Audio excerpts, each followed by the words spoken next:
You're listening to Bizz 99.9 FM Substitute Radio. It's the top of the hour, so it's time for the Bizz News Summary Update Recap Show. I'm Geoffrey Concentrated. Here's what's been making headlines this hour.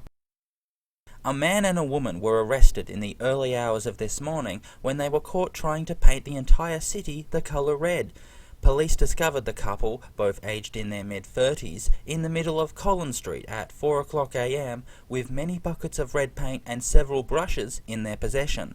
It is believed that they decided to pull this stunt as part of birthday celebrations that had started at a separate event earlier in the night. They had been able to cover with paint 11 buildings in the street before police arrived at the scene. Police Commissioner Geoffrey said that he was very proud of his officers for having caught the two assailants red-handed.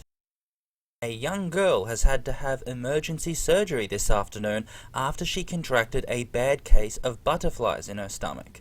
A student at Olympic Regards Primary School, she was about to give an important presentation in front of her class before feeling lightheaded, going pale, and having a very upset stomach. Her teacher immediately noticed that something was wrong and made the call for an ambulance.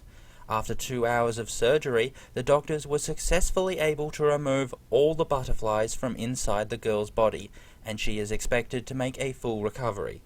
On average, around 700 primary school-aged children will contract butterflies in their stomach every year, although only around a quarter of those will require surgery.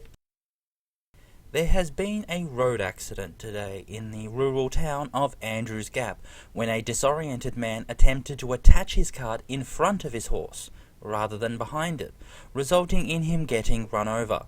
The man is Roger McStevenson, aged 47, who runs a horse-drawn delivery service over the rocky, unstable and dangerous King Angels mountain ranges between Andrews Gap and Gladys Peak. According to Mr. McStevenson, he had just received the order for a new delivery and had been packing the cart full of goods and produce.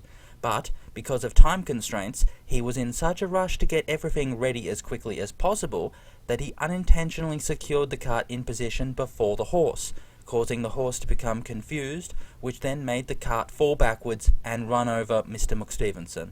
He was sent to hospital with a suspected broken foot. More and more senior citizens these days are choosing to kick the bucket, and public health authorities couldn't be happier with their decision, arguing that this lifestyle choice could only be beneficial to their future well-being and quality of life. Newly published reports are suggesting that the new dance craze, affectionately dubbed kicking the bucket, which has for the past 12 months been encouraging millions of older people across the country to get up off the chair and do a light jig in the afternoon, is doing wonders for their long-term health and physicality, improving their immune system and reducing their drug nutrient dependency. The president of Live Good Incorporated, the company behind the Kicking the Bucket program, has said that not only will participants live longer, but they'll be fitter and healthier and more capable of enjoying their lives.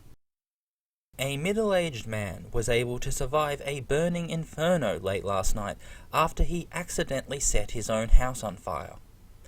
Phil Warrington, aged 36, was attempting to burn a candle at both ends, but things went wrong when he accidentally burnt himself, causing him to drop the candle onto the floor from where it set the carpet and blinds on fire.